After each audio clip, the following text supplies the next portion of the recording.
me for status, but lost everything when I rose higher. I met Rolando when we were both just starting out in life. We were young, ambitious, and dirt poor, but we had each other. He used to hold my hand and whisper, "One day, we'll make it. You and me. Against the world." I believed him.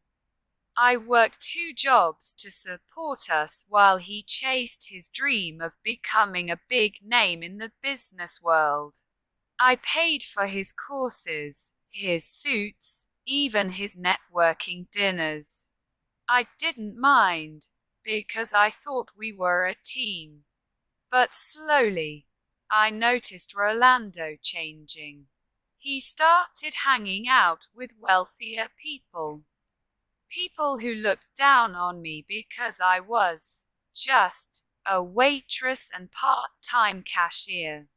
When I walked into his events, I could see the subtle smirks, the dismissive nods. And Rolando, he stopped defending me. Then came the betrayal.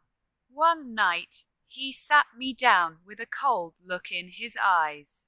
"Listen," he said, "you're amazing, but I need more.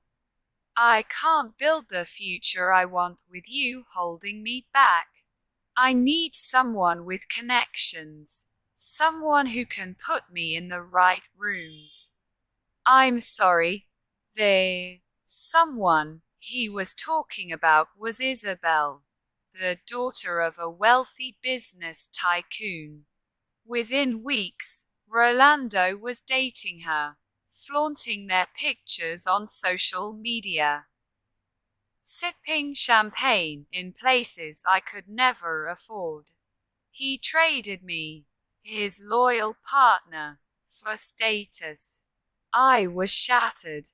For weeks, I cried, unable to understand how the man I sacrificed everything for could discard me like a broken shoe. But then, something inside me shifted. I realized if Rolando thought I was beneath him, I would rise so high that he wouldn't even be able to reach me. My rise, I poured myself into my passion, fashion design. I had always sketched dresses in notebooks, dreaming of starting my own line one day. I took every penny I had left, enrolled in night classes, and started sewing pieces at home. It wasn't easy. There were nights I worked until sunrise. Mornings where I dragged myself to my waitress job with tired eyes. But my designs slowly started to catch attention on social media. A blogger bought one of my dresses. Then another influencer wore my jacket. And overnight, my name started spreading. I launched my first collection online. It sold out in hours. Orders flooded in. Investors started contacting me. Suddenly, I was no longer just a waitress. I was the rising star of fashion in my city. Rolando's fall. Meanwhile, Rolando was living his dream life with Isabel. But the thing about people who only value status is, they're never satisfied. Isabel grew tired of him. She didn't like his poor roots showing, and when he failed to impress her father in business, she dropped him like he once dropped me. Rolando lost Isabel, the financial backing, and his shiny new life. Worse, his reputation crumbled when people realized he didn't have real talent. He had only been riding on connections. And then, Fate played its hand. The encounter at a high-profile charity gala, one I was invited to as the guest of honor, I spotted him. Rolando, alone, lingering near the bar in an old suit. His eyes widened when he saw me. I was wearing one of my own gowns, cameras flashing as reporters asked for interviews.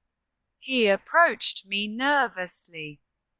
"You look incredible," he said, forcing a smile. "I always knew you had potential." I looked him straight in the eyes and replied, "No, Rolando. You didn't. That's why you left me." His face dropped.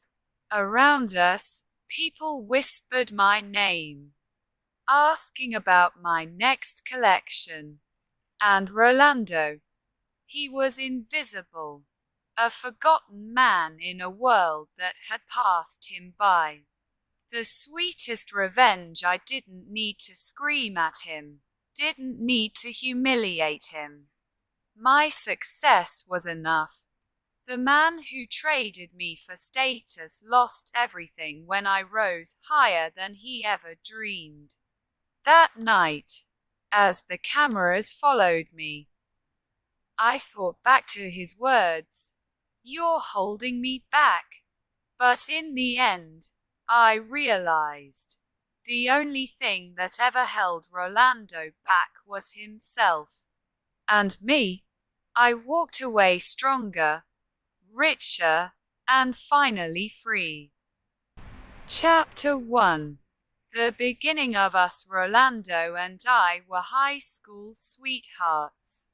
Back then, he wasn't polished, nor did he carry himself like someone destined for success. He was just Rolando. Funny, ambitious, and endlessly persuasive. He'd tell me, "One day, MIA, we'll eat at 5-star restaurants and live in the tallest building in the city." I used to laugh.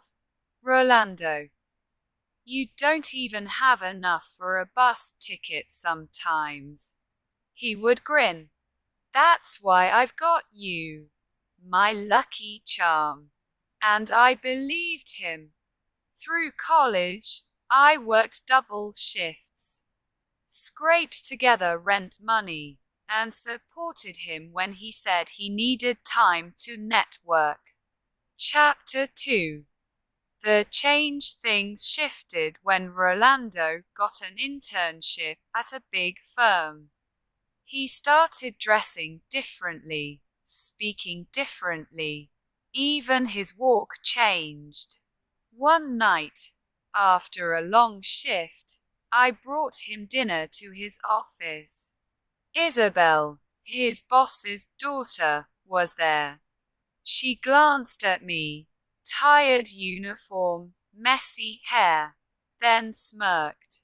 "Rolando, is this your girlfriend?" she asked, her voice dripping with judgment.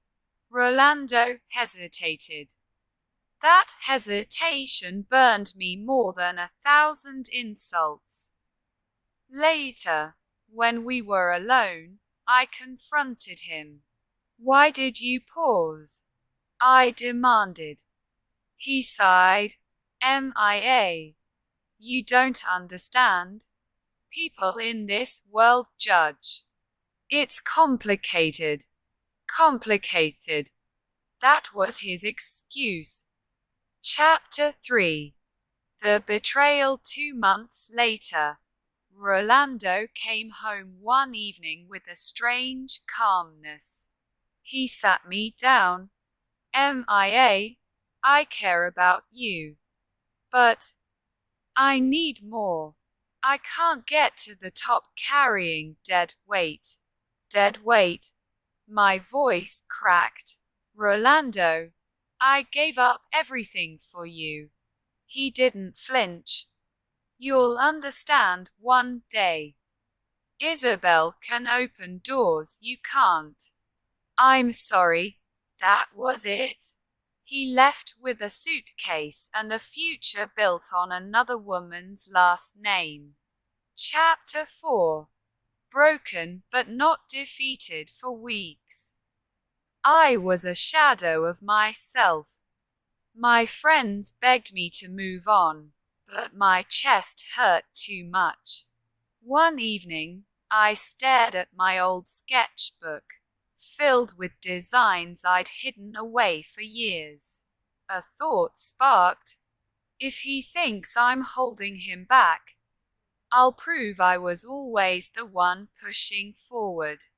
I sold my jewelry, even my mother's heirloom bracelet, to buy a sewing machine.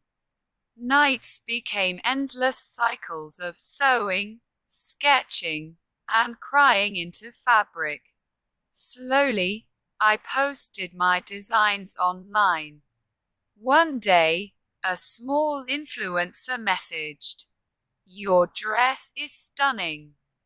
Can I wear it for an event?" That single post changed my life. Chapter 5. My rise orders poured in. My tiny apartment transformed into a chaotic studio. Friends helped, neighbors cheered me on. Soon, I had my first pop-up show. Investors noticed. A fashion magazine wrote, "Mia Alvarez, the girl who designs dreams." From nothing, I built a brand. By year 2, I had a company. By year 3, I was invited to Paris Fashion Week. And Rolando. I hadn't heard from him until fate twisted our paths again. Chapter 6. His former business acquaintance whispered at a gala, "Did you hear? Rolando's fiancée dumped him. His deals collapsed. The firm let him go." I pretended not to care, but inside, a quiet flame of satisfaction flickered.